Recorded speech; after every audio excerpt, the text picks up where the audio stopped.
Hello guys, ഞാൻ എൻ്റെ meal എങ്ങനെയാണ് തയ്യാറാക്കുന്നത് കാണിച്ചു തരാം. Welcome to my video. ഇതിനായിട്ട് കൂടുതൽ സാധനങ്ങളൊന്നും വേണ്ട, നമുക്ക് ആവശ്യമുള്ളത് ആകെ പ്രോട്ടീൻ. അപ്പോൾ ചിക്കൻ ഇമ്മന്മാരെ ദേശീയ പൊടിയാണ് ഈ മഞ്ഞൾപ്പൊടി. ഒരു സ്പൂൺ ഉപ്പിട്ട് കൊടുത്തു കഴിഞ്ഞാൽ വെയിറ്റിംഗ്. ചിക്കൻ ഏതാണ്ട് ഈ ഒരു രൂപത്തിലായിട്ടുണ്ട്. അപ്പോൾ നമുക്ക് 50 ഗ്രാം റോ റൈസാണ്. അപ്പോൾ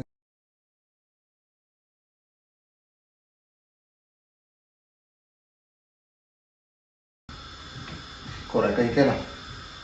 വീണ്ടും വെയിറ്റിംഗ്, കട്ട വെയിറ്റിംഗ്. ഒരു 2 വിസിലിൻ്റെ കൂടിയും കുറവുണ്ട്.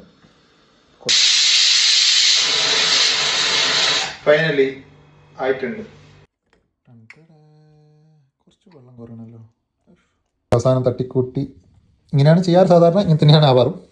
പക്ഷെ ഇത് കാണുന്ന പോലെ കേട്ടോ, നല്ല ടേസ്റ്റ് ഉണ്ട്. അപ്പം ബി ഹെൽത്തി. പറയാൻ മറന്നുപോയി, ഈവനിങ്ങിലേക്കുള്ള ഒരു 3 മുട്ട ഉപയോഗിക്കുന്നുണ്ട് കേട്ടോ. അപ്പോൾ ബി ഹെൽത്തി.